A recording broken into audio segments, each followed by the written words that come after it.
जय हिंद, वंदे मातरम। स्वागत है आप सभी का गुरुजी वर्ल्ड एग्जाम स्टडी प्लेटफॉर्म में। मैं उम्मीद करता हूं कि अच्छे होंगे आप। और आज देरी के लिए भाई माफी चाहता हूं। टेक्निकल फाल्ट था और तब से लगा हुआ हूं, एकदम पागल बन गया हूं। कोई बात नहीं, आई विल ट्राई, कोशिश कर रहा हूं और ये क्लास बहुत अच्छी चले, क्योंकि हम चाहते हैं कि कोई भी हमारी छुट्टी ना हो, है ना। जो बाद में भी इस वीडियो को देख रहे हैं उन सभी से कहना चाहूंगा कि आप वेट करते रहे होंगे, उसके लिए क्षमा प्रार्थी आपका भाई धीरज द्विवेदी। Good evening. आज लेट होने के लिए एक बार फिर से माफी, क्योंकि जब टेक्निकल फॉल्ट आता है तो वो ग्लिच होता है और वो थोड़ा सा टाइम लेता है। इस वजह से अगर कोई लाइव क्लास अभी दूसरी भी स्टार्ट हो जाए ना, तो थोड़ा सा धैर्य रखना है ना। चलो कोई बात नहीं। देखो, ये वाला चैप्टर जो है ना वो बहुत महत्वपूर्ण है, व्यक्तित्व। अब व्यक्तित्व से प्रश्न बहुत पूछे जाते हैं। गुड इवनिंग, नमस्ते नमस्ते, बहुत बढ़िया। व्यक्तित्व से जब चैप्टर से क्वेश्चंस पूछे जाते हैं तो इसमें 2 से 3 तरह की परिभाषाएं आती हैं। इसमें आपको हिपोक्रेटस, इसमें आपको आल्पोर्ट, इसमें आपको क्रैशमर, इसमें आपको युंग, इसमें आपको टीएटी, सीएटी, आईवीटी, प्रक्षेपी विधियां सब पढ़नी पड़ती हैं। यकीन मानिए, पूरे देश में इस चैप्टर को जो भी टीचर पढ़ाता है वो कम से कम 3 से 4 क्लास में लेता है। 20 मिनट मेरे को दोगे, यूपी टेट का कोई भी क्वेश्चन बाहर नहीं जाएगा, ना ही कोई दूसरा पार्ट इसका आएगा, यकीन मानिए। देखो, सबसे पहले व्यक्तित्व होता क्या है। व्यक्तित्व इंग्लिश रूपांतरित अगर इसको करेंगे तो इसे कहा जाता है पर्सनालिटी। पर्सनालिटी कभी आपने देखा है कि जैसे कोई मुखौटा लगा लेता है, फेस नहीं लगा लेता है, जैसे फेस मास्क लगाया जाता है, ऐसे एक मुखौटा आता है, उसका लगा लेता है। जैसे राहुल गांधी है, इंदिरा गांधी है, या जिंदा में अगर देखा जाए राहुल गांधी, मोदी है, या फला फला अखिलेश यादव है, या कोई भी है, तमाम तमाम, तो ये नेता में हो गए। या ऐसा मास्क लगा लो जो आपका चेहरा ना हो, दूसरे का हो, है ना। मेरी बात को समझ गए ना। अब अगर मैं आपसे कहता हूं नमस्कार जी, नमस्कार, कैसे हो आप सब, ये है क्या। व्यक्तित्व शब्द आया कहां से है। देखो, व्यक्तित्व का मतलब क्या है। व्यक्तित्व का मतलब है पर्सनालिटी। क्या है? पर्सनालिटी। तो पर्सनालिटी शब्द बना कैसे है? पर्सोना नामक शब्द से बना है। कैसे बना है? यह शब्द पर्सोना नामक शब्द से बना है। पर्सोना से ही पर्सनालिटी बना है। क्या बना है? पर्सनालिटी बना है, ठीक है। इसका मतलब होता है मुखौटा, यानी व्यक्ति का बाहरी आवरण कैसा है। कहते हैं ना, ये देखो व्यक्ति की, इस व्यक्ति की पर्सनालिटी कितनी है, कैसी है, अच्छी है या नहीं, ठीक है। बहुत बढ़िया, हंसना कह रहे हैं कि आपकी बुक पढ़ी है, बहुत अच्छी है सीडीपी की। आपको भी कैसी लग रही है बुक, बताइए। ये बुक आप पढ़ रहे हैं, कैसी बुक लग रही है, कैसे शब्दों का चयन है, शब्दों का चयन। नमस्ते जी, नमस्ते, आदाब, सत श्री अकाल, महाकाल, बहुत बढ़िया, क्या बात है। देखो भाई सचेंद्र, आपका स्वागत है। मैं आपसे कह रहा हूं, क्या कह रहा हूं, जरा इसको समझो। इसको आप समझो कि जब किसी व्यक्ति को देखते हो तो कहते हैं is good personality, bad personality, अच्छी पर्सनालिटी का व्यक्ति है, ठीक है। समझो, तो यहां पर क्या है कि यही देखकर, लेकिन वर्तमान समय में व्यक्ति बाहर से अच्छा हो या अंदर बाहर दोनों से अच्छा हो, तो कहा जाता है अंदर बाहर दोनों से अच्छा हो। भाई देखने में तो अच्छा है और बात बिल्कुल उठपटांग कर रहा है, सम्मानजनक शब्द भी नहीं है। तो एक्चुअल में इसकी परिभाषा यह है कि एक व्यक्ति का व्यक्तित्व तय करता है कि व्यक्ति के आंतरिक और बाह्य स्वरूप दोनों ही जिसमें शामिल होते हैं, वही व्यक्ति की पर्सनालिटी तय करती है। बहुत सुंदर, है ना। तो बाहरी गुण प्लस आंतरिक गुण, इंटरनल एंड एक्सटर्नल, ही व्यक्तित्व कहलाता है। इस व्यक्ति का दिल कैसा है, क्या आपकी सफलता पर जलने वाला व्यक्ति है ना, तो ये बैड पर्सनालिटी का है। बिल्कुल आसान शब्दों में समझो। क्या बाहर से ही अच्छा है, अंदर से ये दिखावा करता है, तो ये गड़बड़ है। अंदर से भी अच्छा होना चाहिए और बाहर से भी अच्छा होना चाहिए, प्यारे साथी। ठीक है अनीता, धन्यवाद, राधे राधे। चलो अब यहां पर आते हैं। 3 परिभाषा, एक वुडवर्थ, ये वाली परिभाषा सबसे ज्यादा परीक्षा में यूपी टेट में पूछी जाती है। कौन सी? ये वाली, स्टार लगा लीजिए। और एक है वॉटसन, ये वाली आ सकती है, या ये यही आती है परीक्षा में। मेरी बात को समझो, पर्सनालिटी ने 3 दिग्गज आते हैं। वुडवर्थ, पहले आल्पोर्ट समझो, सबसे मान्य है इसलिए सबसे ज्यादा पूछी जाती है। व्यक्तित्व क्या है इन्होंने बताया। देखो याद रखना, इसमें हमें क्या पढ़ना है। हिप्पोक्रेटस ने, अभी आपके शरीर की भी हम बात करेंगे। अच्छा, कितने लोग ऐसे हैं जो पतले हैं, यहां पर वो रेड जो है हार्ट भेजो अगर है इसमें तो कमेंट बॉक्स में। कितने लोग मोटे हैं, जरा हमें बताओ, जल्दी बताओ, कितने लोग पतले हैं, कितने लोग मोटे हैं। हाँ, अब मैं आपसे कहूं, अब मैं, योगिता धन्यवाद, अब मैं आपसे कहूं, एक बार कमेंट कर देना, मोटे पतले वाले कमेंट कर देना कि सर मैं मोटा हूं या मैं मोटी हूं या मैं पतला हूं या पतली हूं। ये मैं क्यों पूछ रहा हूं? ये मैं इसलिए पूछ रहा हूं कि आगे मजा आएगा। देखो, व्यक्तित्व व्यक्ति के भीतर उन मनोशारीरिक तंत्रों का गतिशील संगठन है जो वातावरण के साथ उसका अपूर्व समायोजन निर्धारित करता है। कोई याद करने की जरूरत नहीं है, रटने की जरूरत नहीं है। देखो, आल्पोर्ट की केवल 1-2 शब्द याद रख लो, मनोशारीरिक या गतिशील संगठन, दिख जाए टिक कर देना, आल्पोर्ट की परिभाषा है। और तमाम व्यक्तित्व का क्वेश्चन मिले और उसमें अगर आपको लगे तो फिर क्या है वो, हाँ, मीडियम वाले लोगों के लिए भी बताऊंगा कि मीडियम है हम, ना मोटे हैं ना, हाँ, मीडियम। आई एम जिम, कोई कह रहा I am gymmer, I am, तुम जिम थोड़ी ना हो, तुम जिम जाते हो, काहे अंग्रेजी बोलते हो यार, नहीं आती है तुमको इतनी, है ना, बता रहा मीडियम, आई एम जिम। चलो, व्यक्तित्व व्यक्ति के भीतर उन मनोशारीरिक, जिम हत्या कर लेगी डंबल में फांसी लगा के। चलो, गतिशील संगठन है जो वातावरण के साथ उसका पूर्व समायोजन निर्धारित करता है। वॉटसन कहते हैं हम जो कुछ भी करते हैं वही व्यक्तित्व है। उसके बाद अगर पूछी जाएगी तो ये, और ये कहते हैं व्यक्तित्व व्यक्ति के व्यवहार की एक समग्र विशेषता है। ठीक बात यहां पर हो गया, क्लियर हो गया। अब मेरी बात को समझो, व्यक्तित्व की जब बात करें तो सबसे पहले ये पढ़ो, मजा आएगा। ये देखो, लोगों की बनावट के आधार पर क्रेसमर ने व्यक्तित्व को वर्गीकृत किया। क्रेस्मर ने व्यक्तित्व को वर्गीकृत किया। इन्होंने बताया कि कुछ व्यक्ति जो होते हैं वो मोटे होते हैं, कुछ पतले होते हैं, और कुछ होते हैं जो बिल्कुल शरीर से हष्ट पुष्ट होते हैं, एकदम से ठीक ठाक। वही I am gym, I am XXL, पूर्णिमा कह रही है हाँ ठीक, ये बात तुम्हारी भाषा ठीक है। और डिस्प्लास्टिक लोग होते हैं, वो तीनों स्वरूप जो है मिल जाते हैं। पहले एक बार चित्र देख लो, चित्र देख लो एक बार, हट जाता हूं जिससे तुम्हें साफ साफ दिखेगा। हाँ ठीक है, बहुत बढ़िया, बहुत सुंदर। देख लिया चित्र? आप किस श्रेणी में आते हो बता दो मेरे को। हाँ ओके ठीक है, ठीक। देखो अब मेरी बात को सुनो, हर चीज को सही से समझते हैं, इसको बड़ा मजा आएगा। देखो जैसे मैंने आपसे एक सवाल पूछा था, आप मोटे हो या पतले हो, तो अभी कुछ लोग मुझे मेरे को ज्ञान देंगे, अरे सर आप तो गलत कह रहे हो। देखो होता ये है, ये यूनिवर्स है, यूनिवर्स है। जैसे आप मोटे हैं, आप मीडियम हैं, आप पतले हैं, तो पता है क्रेस्मर को एक बार छोड़ दो, गोली मारो। जैसे आप मोटे हैं तो आपको क्या पसंद होगा पता है? आप मोटे व्यक्ति हैं, आप मोटी हैं, तो आप खुश मिजाज हैं। मेरी बात को समझना, आप खुश मिजाज हैं। जो खुश मिजाज होता है उसको थोड़ा, वो शांत प्रकृति का होता है, थोड़ा गुस्सा कम आता है, जो मोटा व्यक्ति है। लेकिन अब यहां पर मेरी बात से 100% सहमत हो जाएंगे, 100% सहमत अब हो जाएंगे जो मैं कहने वाला हूं। जो पतले हैं उन्हें गुस्सा बहुत आता है, उन्हें किसी भी चीज को बर्दाश्त वो नहीं कर सकते। मेरी बात को समझना, किसी भी चीज को वो बर्दाश्त नहीं कर सकते। रीजन होता है, जो मोटा व्यक्ति है वो एक्चुअल में कैसे हुआ होगा, वो खाने का बड़ा शौकीन होगा। मोटा जो व्यक्ति है ना, वो इतना भी ध्यान रखना है कि उसकी लंबाई एवरेज होती है, ज्यादा बहुत ज्यादा नहीं होती है। 3-4 चीजें समझो। मोटा व्यक्ति लंबाई एवरेज होगा, नाटा नहीं कह सकते हैं, लेकिन जितने नाटे होंगे वो सारे मोटे होंगे। जितने नाटे होंगे, सारे नाटे मोटे नहीं होते, सारे मोटे लोग नाटे नहीं होते, सारे नाटे मोटे होते हैं। अब मेरी बात को समझो, जो मोटे लोग होते हैं वो खुशमिजाज होते हैं, जो मोटे लोग होते हैं वो खाने के शौकीन होते हैं, जो मोटे लोग होते हैं वो बहिर्मुखी होते हैं, अपनी बात को बहुत अच्छे से सबको बता देते हैं। मेरी बात को समझ रहे हैं? अब मेरी बात को यहां पर, हां बिमला देवी तुम यहां पढ़ाई पे ध्यान दो, रोहित सर ये है वो है। बिमला देवी कभी कमेंट और कुछ आता है तुम्हारा? इसके अलावा भी तो कुछ होता है, हैं? मैं पतला हूं तो मेरे को पता है ना कितना गुस्सा आता है। हाँ तो मेरे से ही अंदाजा लगा लो। तो थोड़ा सा धैर्य रखो, चीजों को पढ़ाई करो, पढ़ाई पे ध्यान दो। एक व्यक्ति से हो जाएगा तुम्हारा कल्याण। तो जो मोटा व्यक्ति है वो मिलनसार होगा, बहिर्मुखी होगा, मित्र ज्यादा होंगे, समाज में तालमेल अच्छा होगा, गुस्सा कम आएगा, चिड़चिड़ा कम होगा, और खाने का शौकीन होगा, समोसा बर्गर पिज्जा सब कुछ लाओ लाओ लाओ लाओ। ठीक। दूसरा, इन्हें पिकनिक कहते हैं, ध्यान देना, पिकनिक। इन्हें कहते हैं एस्थेनिक।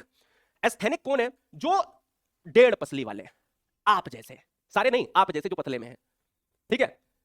अब 1.5 पसली वाले जो लोग हैं वो दुबले पतले लंबे होंगे, दुबले होंगे पतले होंगे लंबे होंगे। मैं 6 फीट हाइट है मेरी, आपको लगता भले ही कम हो, और मैं पतला हूं भैया, तुम कुछ कह देते हो, मेरा जो है गुस्सा बढ़ जाता है, लेकिन इसका मतलब ये नहीं मैं उससे ज्यादा आपको चाहता हूं, आपकी उम्र कितनी भी हो। दुबला पतला लंबा और अंतर्मुखी। अंतर्मुखी का मतलब है कि जो अपनी बात को अंदर ही अंदर रखता है। मेरी बात को समझ रहे हैं? अंदर अंदर रखता है, ये अपनी बात को बताते नहीं है। लेकिन यार मेरे से तो पचती नहीं, मैं तो पूरा ज्ञान दे देता हूं, हो सकता है कि मैं अपनी पर्सनल बात तुमको ना बताऊं, ये बात ध्यान रखना, तो मेरे से सावधान रहना। हाँ मीनू मिश्रा, अंदरूनी बात मत बताओ। मीनू कह रही है मेरे पति बहुत पतले हैं, ख्याल रखा करो। हम नहीं रखेंगे, नहीं तो कोई और ख्याल रखा रहेगा, पत्ता तुम्हारा कट जाएगा। एथलेटिक, पुष्ट मांसपेशियां, संतुलित शरीर और खिलाड़ी प्रवृत्ति का व्यक्ति जो है वो संतुलित प्रवृत्ति का व्यक्ति होता है। ठीक है यार, एवरेज है, कोई दिक्कत वाली बात नहीं है, कोई दिक्कत वाली बात नहीं है, राइट। अब 4 प्रकार के क्रेस्मर ने, अगर क्वेश्चन ये पूछा जाए, पहला क्वेश्चन मेरा, क्रेस्मर ने या क्रेचमर एक ही बात है, क्रेचमर ने किसके आधार पर व्यक्तित्व का वर्गीकरण किया? शरीर के आधार पर, है ना, शरीर के आधार पर किया है। पहला क्वेश्चन याद रखना। कितने बताए? 4, पिकनिक, एस्थेनिक, एथलेटिक, और एक और है डिप्लास्टिक। डिस्प्लास्टिक में क्या है? वह प्रकार जो तीनों के मिश्रित गुण हो, तीनों के मिश्रित गुण हो। क्लियर है? हाँ ठीक है, ओके ठीक है, ओके। सर एक एक गुण बता दो, एक एक गुण बता दो, एक एक गुण बता दो, आ जाओ देखो, इनके इनके गुण बता देता हूं। एक गुण ध्यान रखो इसमें, कि जैसे जो आप ये देख रहे हो, इसमें होता क्या है, ये जो है सबसे पहली बात, ये है खुश मिजाज। क्या है? खुश मिजाज। ये जो भैया है, ये है खुश मिजाज वाले व्यक्ति हैं। कौन सा कलर ले लूं? ये है सामाजिक, ये है मिलनसार। तीन चीजें काफी हैं, ठीक है। अब यहां पर आ जाओ, ये जो व्यक्ति होते हैं, क्या इसमें आएगा?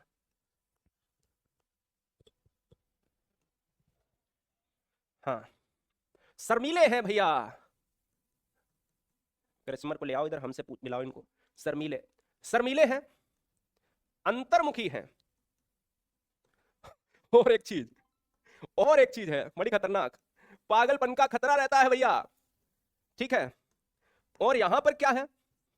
साहसी, ये साहसी हैं, ये आत्मविश्वासी हैं,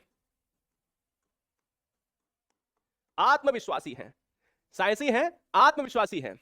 जुबैर शाहिद आपको हमने ऑलरेडी हाँ दी है। संका मित्तल फ्लिपकार्ट पर भी है उपलब्ध, और गुरुजी वर्ड एग्जाम स्टडी की जैसे कोई वीडियो आप देख रहे हो, उस वीडियो के नीचे अभी आप लेटेस्ट में जाओगे तो उस वीडियो के कमेंट बॉक्स में यूट्यूब पे जाओगे तो वहां पे बुक का लिंक मिल जाएगा, वहां से ले लीजिए। मेरी बात को समझ गए? इस चीज को याद रखिए, ठीक है। हाँ, बहुत बढ़िया। हाँ चलो, एथलेटिक हो गया, आगे बढ़े। आगे बढ़ रहा हूं तो यहां पर हिपोक्रेटस की बात हम कर रहे हैं। हिपोक्रेटस का वर्गीकरण सबसे प्राचीन माना जाता है, यही सबसे पहले वर्गीकरण हुआ। इन्होंने वर्गीकरण, क्वेश्चन मेरा यह बनता है पहला, क्रिस्मर ने किसके आधार पर? शारीरिक आधार पर। बात बाकी यहां से क्वेश्चन आएगा, कर लोगे ना? बिल्कुल सही बात। अब आ जाओ, सबसे प्राचीन वर्गीकरण है हिपोक्रेटस का। क्वेश्चन बनेगा हिपोक्रेटस ने किस आधार पर वर्गीकरण किया है? शरीर के द्रव्य के आधार पर। शरीर के द्रव्य का मतलब जो कफ प्रधान नहीं, जैसे होते कफ आता है, पित्त आता है, रक्त होता है, काले पित्त, तो इन्होंने कहा कि जो कफ प्रधान, जैसे बहुत से लोगों में कफ की प्रवृत्ति, कफ नहीं बढ़ जाता है, कफ बढ़ जाता है, बात कफ पित्त सुना है ना, रक्त सुना है ना, तो जिनमें कफ की प्रवृत्ति अधिक होती है, उन व्यक्तियों, वो व्यक्ति शांत और सुस्त रहते हैं। अगर कोई व्यक्ति पीले पित्त वाला है तो वो क्रोधी होता है और जल्दी चिढ़ने वाला होता है। क्रेसमर में ये पतला इंसान है, और क्रेसमर में ये शांत और सुस्त स्वभाव में मोटा इंसान है। याद आया? इनमें कफ प्रधान, इनमें पीले पित्त। जो रक्त प्रधान, आशावादी, खुशमिजाज और ऊर्जावान, रक्त ज्यादा, अभी बताया था एथलेटिक्स में, आशावादी, साहसी, है ना, आई एम जिम वाला, है ना। बहुत बढ़िया दोस्तों, बहुत बढ़िया। समझ आ रहा कीर्ति आपको? सरला जी, रतन जी आपको समझ आ रहा कि नहीं आ रहा? निशा जी समझ आ रहा? गुड़िया मौर्य समझ आ रहा? सचेंद्र जी समझ आ रहा? अभिषेक जी समझ आ रहा? मोनू जी सब समझ आ रहा कि नहीं? काले पित्त वाले लोग उदास और निराशावादी रहते हैं, बिल्कुल मरघिल्ले टाइप के रहते हैं। बोलो, क्लियर है? ठीक है, दीवा खातून थैंक यू, बहुत बढ़िया। अंकिता शुक्ला कह रही हैं कि भाई किताब से पढ़ने में बोरिंग लगता है, मैं क्या करूं? अब बताओ मैं इसमें क्या कर सकता हूं, आप मुझे बताओ, मैं उसमें मदद करूं आपकी। युंग महोदय भी आए, क्रेसमर ने दिया, फिर हिप्पोक्रेटस आए प्यारे साथी, और फिर आए युंग। युंग क्या कहते हैं कि भाई हम जो है ना वर्गीकरण तीन भागों में करेंगे, एक अंतर्मुखी इंट्रोवर्ट, एक बहिर्मुखी एक्सट्रोवर्ट, और एक उभयमुखी। ये सबसे प्रसिद्ध वर्गीकरण है। तो अगर ये पूछा जाए, क्वेश्चन 100% आएगा, किसने अंतर्मुखी बहिर्मुखी या किसने अंतर्मुखी बहिर्मुखी और उभयमुखी व्यक्तित्व का वर्गीकरण किया? तो युंग ने किया। और ध्यान रखना, कल को नहीं तो कहो कि ये मास्टर गलत पढ़ा के चला गया है। युंग को ही इंग्लिश में जुंग कहते हैं, ये देखो लिखा है। तो युंग आए ऑप्शन में, जुंग, युंग पढ़ के गए ऑप्शन में आ गया ससुरा जुंग, और जुंग पढ़ के गए तो आ गया युंग, और युंग जुंग में पेपर खत्म, खराब हो जाएगा। तो एक ही चीज है, इनको एक ही मानना। अंतर्मुखी बहिर्मुखी क्या? अंतर्मुखी वो व्यक्ति, जैसे तुम, जो अपनी बात तुम मुझे नहीं बताते हो, तुम सब नहीं बताते हो मुझे कोई बात। कामना है, त्रिभुवन यादव है, कोई काम नहीं बताते, कुछ भी बात नहीं बताते हो। सोनिया दुबे है, रीना है, मीनू है, सब के सब अपनी बात अंदर रखने वाले हैं। तो इसका मतलब है कि जो बात अपनी बात है अंदर रखने वाले, वो तुम नहीं बताओगे। और ऐसे लोग बड़े खतरनाक, कम बोलेंगे, खतरनाक होते, शांत रहेंगे, मित्र कम रहेंगे। जिसके मित्र समाज में कम हो, जो शांत रहे, शांत प्रवृत्ति वाला हो, और जो आत्म केंद्रित, खुद में मनन चिंतन करने वाला हो, और दूसरे से कोई मतलब नहीं, समाज से कटा हुआ, कम मित्र, कम बात, कम चीत, कम लोग, वो है आत्म केंद्रित, वही अंतर्मुखी है। और इसका उल्टा बहिर्मुखी, हे घुस गए जाके, है ना, अपनी बात नहीं पूछ रहा, अरे भैया मेरे यहां तो एसी लग गई है ना, मेरी बात को समझ रहे? कोई बात कह दिया है, दीदी कुछ बताना नहीं। अगर किसी गांव में बात को फैलाना हो तो बस एक दीदी के कान में कह दो, दीदी ये बात हो गई है, लेकिन आप कहना नहीं। लास्ट में सब कुछ कहने के बाद ये कह देना, कहना नहीं आप पूरे गांव में। तो बहिर्मुखी वही है प्रवृत्ति, है ना, जो हर बात को बता दे। और ऐसा व्यक्ति समाज में मिलनसार होता है, मित्र ज्यादा होते हैं। समझ आ रहा कि नहीं? मित्र ज्यादा होते हैं। तो अंतर्मुखी के अंदर इनका और इनका मिक्स गुण जो होता है, वो एम्बिवर्ट, दोनों का मिश्रित, न कम न ज्यादा, थोड़ा थोड़ा। ठीक है, बोलो। हाँ माजिद, हाँ निशा कह रही कि हम सर ऐसे हैं जो सबको हम अपनी बात बता देते हैं। तो बताओ फिर तुम्हारे यहां जो सोना है वो कहां रखा है? बताओ। जल्दी बताओ फटाक से। शिल्पा, प्रमोद, हाँ ठीक है। शिल्पा, नहीं गजब बेइज्जती कहाँ बेइज्जती कर रहा हूँ। देखो मेरी बात सुनो, शिल्पा कह रही कि सीडीपी नहीं, सारी बुक आ रही है 7 डेज में, हमारे हैंड रिटन नोट्स आ रहे हैं, अभी धूम धड़ाका मचाएंगे। सोना बताओ कहाँ रखा है तुम्हारा, सब बताओ। मनोविश्लेषण सिगमंड फ्रायड ने दिया था, इसको हम अलग से पढ़ा चुके हैं, याद रखना। एक स्लाइड और देख लो, इन्होंने इड, ईगो, सुपर ईगो दिया है, जन्मजात प्रवृत्तियां जो होती हैं, इसको सुखवादी सिद्धांत कहा है मनोविश्लेषणवाद में सिगमंड फ्रायड ने। सुपर ईगो नैतिकता, संस्कार, आदर्शवादी। इन्होंने ईगो की परिकल्पना की जो वास्तविकता रियलिटी पर है और जो आदर्शवाद पर है ना, इसको पढ़ाने की आवश्यकता नहीं। मांग का सिद्धांत मैस्लो ने दिया है, तो आवश्यकता का सिद्धांत, ध्यान रखो, आवश्यकता का सिद्धांत किसने दिया है, मैस्लो ने। सील गुण का सिद्धांत आलपोर्ट ने दिया है, ठीक है ना, याद रखो, सील गुण का सिद्धांत किसने दिया है, आलपोर्ट ने दिया है, याद रखना है। यह सिद्धांत किसने, इंपॉर्टेंट है, कितना, इतना याद रखो, इंपॉर्टेंट है, ठीक है, इंपॉर्टेंट है, ठीक है प्यारे साथी, याद रखना है। हाँ चलो ठीक है माजिद, कोशिश करेंगे, बिल्कुल। अब मेरी बात को समझने की कोशिश करो, यहां तक आ गए, 3-4 क्वेश्चन यहां से बनेंगे जो अगला बढ़ाने वाला हूं। देखो अब जो ये वाला सिद्धांत है, ये वाला मैंने कराया है नहीं, अगर नहीं कराया तो मैं इसको कल करवा दूंगा, क्योंकि यहां पर केवल नाम याद रखना है, मैस्लो का सिद्धांत अलग से पढ़ना है, क्योंकि इसमें नहीं पढ़ा सकते, क्योंकि यह है व्यक्तित्व का सिद्धांत, व्यक्तित्व में नहीं पढ़ाया जाता है, ठीक है। चलो अब आ जाओ, इसमें देखो बहुत महत्वपूर्ण है, यहां से 1 नंबर आपका पक्का है, लिख लो, नहीं तो धीरे सर को याद करोगे तुम, है ना, जो भी मानते हो, 1 नंबर पक्का है यहां से 100%। प्रासंगिक अंतर्बोध परीक्षण टीएटी होता है, प्रक्षेपी विधियां हैं। अगर क्वेश्चन आए कि टीएटी क्या है तो आंसर होगा प्रक्षेपी विधि, सीएटी क्या है आंसर होगा प्रक्षेपी विधि। किसकी प्रक्षेपी विधि, व्यक्तित्व की। आईवीटी क्या है आंसर होगा प्रक्षेपी विधि, डब्ल्यूएटी क्या है आंसर होगा प्रक्षेपी विधि। इसमें कुछ कार्ड होते हैं, इसके जनक होते हैं, वो जान लो। टीएटी थीमेटिक अपरसेप्शन टेस्ट होता है, थीमेटिक अपरसेप्शन टेस्ट। हिंदी में प्रासंगिक अंतर्बोध परीक्षण होता है, मार्गन और मुर्रे इसके जनक है। इसको रटना है, चार्ट को लिख लेना है, याद नहीं करते हैं तो लिख लेना, 1-1 नंबर से हो जाता है खेल खराब। इसको चार्ट को याद कर लेना है, मैं आपसे विनती करता हूं कि ये आएगा ही आएगा। पेपर बनाने वाला अगर कोई भी पागलपंती कर गया तो भले ही ना आइए, आता ही आता है। इसका जनक पूछ लेता है, इसमें कार्ड की संख्या पूछ लेगा। जैसे हमने आपको ट्रिक हमेशा बताई, जैसे टीईटी का पेपर है, यूपी टेट का पेपर है, टीईटी का पेपर है, टेट का पेपर एकदम पास आ गया, एडमिट कार्ड कैसे, हाय मर गए, तो टेट ना, उसको टेट मान लो, मर गए मार्गन और मर गए मुर्रे, मर गए, याद हो गया। सीएटी का मतलब है चाइल्ड अपरसेप्शन टेस्ट, बाल अंतर्बोध परीक्षण हिंदी में, यह है लियोपोल्ड बैलक। अच्छा सीएटी बाल अंतर्बोध, और बाल को बालक कहा जाता है, बालक अंतर्बोध परीक्षण है, बाल अंतर्बोध कह लो, चाहे बाल को बालक कह लो, चाहे बाल कह लो, ये वाला बाल नहीं, बालक की बात कर रहा हूं, चाइल्ड परसेप्शन टेस्ट है। तो यहां पर देखो लिखा तो है बालक, बालक यानी बैलक, याद हो गया। तीसरा है IVT ink block test. Ink block test में हरमन रोल्सा, हर व्यक्ति ऐसा, हर मन, हर मैन, हर व्यक्ति ऐसा है जिसने बचपन में इंक से लिखा है। Ink block test, Hermann Rorschach. स्याही धब्बा परीक्षण, याद हो गया सारे जनक। शब्द सहचर्य परीक्षण, फ्रांसिस गाल्टन, WAT, वैट, Francis Galton, WAT, word apperception test, याद हो गया, याद हो गया ना। अब मैं कहूं टीएटी में कितने कार्ड, 31 कार्डों का प्रयोग चित्रों के माध्यम से कहानी बनाना, 30 कार्ड, 1 कार्ड वैसा, टोटल कितने कार्ड थे, 31। इसमें बालक अंतर्बोध परीक्षण में 10 कार्ड है, बच्चों के लिए, जानवरों के लिए। रोरसा स्याही धब्बा परीक्षण में 10 स्याही के धब्बे वाले कार्ड हैं, और शब्द सहचर्य परीक्षण में शब्दों के माध्यम से व्यक्तित्व की जांच, ठीक है ना। ये बात आपको याद रखनी है, एक बार चार्ट को ध्यान से देख लो।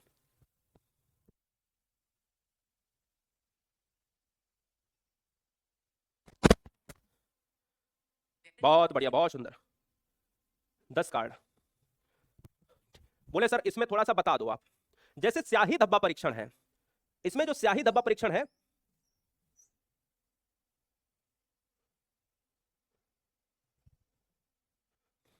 पांच काले, ठीक, 5 काले, 2 काले सफेद और 3 विभिन्न रंग के। 5 काले, 2 काले सफेद मिलके और 3 विभिन्न, तो 5 2 7 3 10, 10 स्याही पर आईवीटी के याद रखना, 10 कार्ड है, ठीक है, याद रखिए। हाँ ठीक, देखो इसमें 30 चित्र कार्ड, चित्र वाले कार्ड, और एक जो होता है वो सादा कार्ड होता है, याद रखना, इसको बहुत पूछा जाता है। 30 चित्र वाले, एक सादा। पुरुष और महिला के अलग होते हैं, बच्चे के अलग कार्ड होते हैं, याद रखिएगा। हाँ, पुरुष महिला और बच्चों के लिए अलग अलग कार्ड सेट, ठीक है। बालक अंतर्बोध परीक्षण, ये 3 से 11 वर्ष के बच्चों के लिए होते हैं, 10 कार्ड होते हैं, 10 कार्ड होते हैं। इसमें जो चित्र होते हैं वो जानवर के चित्र होते हैं, किसके, जानवर के चित्र होते हैं, हो गया। फिर से समझो, 31 कार्ड 30 प्लस 1, 30 चित्र वाले होते हैं, पुरुष महिला के अलग होते हैं, बच्चे के अलग कार्ड होते हैं, एक सादा सिंपल होता है। पूछा जाए कि टीएटी में कितने सादा कार्ड, तो एक, कितने चित्र वाले, तो 30। ध्यान रखना, व्यक्तित्व परीक्षण विधि। सीएटी में कितने कार्ड, 10। या जानवरों के सभी चित्र किसमें, सीएटी में। कितने साल के कितने बच्चों के लिए, 3 से 11। रोडसा स्याही डब्बा परीक्षण में 10 कार्ड होते हैं, 5 काले, 2 काले सफेद, 3 जो है विभिन्न रंग के। क्लियर, बहुत बढ़िया। सर इसमें क्यों नहीं बताया? देखो इसमें कार्ड नहीं होते, इसमें केवल शब्द सूची होती है। इसमें कार्ड नहीं, इसमें केवल शब्द सूची है। इसमें कार्ड नहीं, इसमें केवल शब्द सूची है। दीपा मोहसिन आ जाएगी तब पढ़ लेना, ठीक। चलो इतनी बात सही हो गई, क्लियर। चलो, व्यक्तित्व को आकार देने वाले मुख्य स्तंभ, वंशानुक्रम, हेरिडिटी पढ़ाया चैप्टर, बुद्धि, शारीरिक बनावट, मूल स्वभाव, वातावरण, परिवार और समाज संस्कृति, व्यक्तित्व बराबर वंशानुक्रम गुणे वातावरण होता है। ये वुडवर्थ कह के गए थे, बहुत महत्वपूर्ण है। ये कौन कह के गया था? वुडवर्थ, ठीक है ना, वुडवर्थ कह के गए थे। निष्कर्ष क्या है, लास्ट स्लाइड। प्रत्येक बालक का व्यक्तित्व अद्वितीय होता है। एक सफल शिक्षक वही है जो व्यक्तिगत भिन्नताओं को गहराई से समझता है। इंडिविजुअल डिफरेंस, हर बच्चा अलग होता है। सच्ची शिक्षा वही है जहां शिक्षण विधियों को बच्चों के व्यक्तित्व और जरूरतों के अनुसार ढाला जाए। आज का ये बताओ मेरे को, वीडियो कैसा लगा आपको? सब कुछ पढ़ा दिया बहुत डिटेल में, सब कुछ डिटेल में पढ़ा दिया, मजा आया? हाँ ठीक है, ओके। सारी चीजें हो गई हैं, सब कुछ इसमें आप पढ़ लेना बहुत अच्छे से। इसका नोट्स जो है जैसे मिल जाएगा वैसे ही पढ़ लेना, बहुत सुंदर, ठीक है, ओके। बताइए, बोलिए। आवश्यकता नहीं है,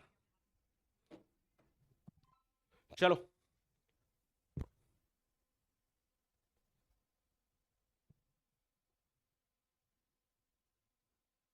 जो चीज समझ नहीं आती है उस पर टाइम देना पड़ेगा, फालतू की चीजें ना करके पढ़ाई पे ध्यान दो।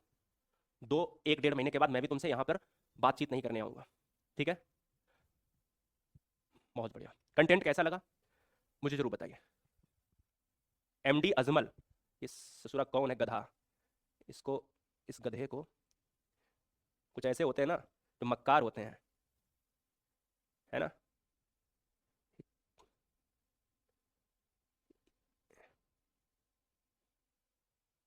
वही बात है ना, इतने मक्कार व्यक्ति होते हैं, ये टीचर बनेंगे, ये टीचर बनेंगे दोस्त, पता है? ये टीचर बनेगा।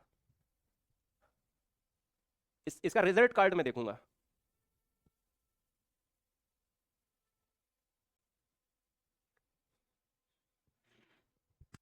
बहुत कमेंट्स तो बहुत ऊपर निकल गया है, इसको ब्लॉक करवा दूंगा मैं, है ना? क्योंकि मैं कमेंट्स वगैरह, नेगेटिव कमेंट हमेशा लेता हूँ। कैसे हैं आप सब, भविष्य के भावी अध्यापक अध्यापिका और सेवारत अध्यापक अध्यापिका हमारे सारे लोग कैसे हैं, एक बार बताइए। बहुत सुंदर। अरुणा ठीक है, 470441, हाँ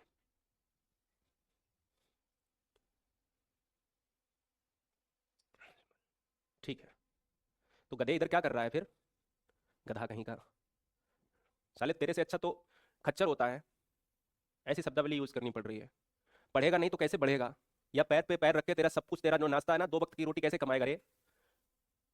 कैसे एग्जाम निकलेगा? कैसे माँ बाप को सपने जो दिखाए हैं वो पूरा हो जाएगा? कैसे होगा? और वो सपने अगर पूरा नहीं होंगे तो तेरे बच्चे जो होंगे वो उनको क्या जवाब देगा?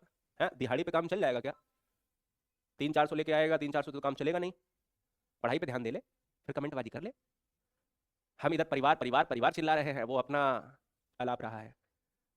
इतना अच्छा पढ़ाने के बाद, इतनी पूरी वीडियो अच्छी जाने के बाद एक बंदा आता है और वो कुछ भी बोल के निकल जाता है, पता है क्या?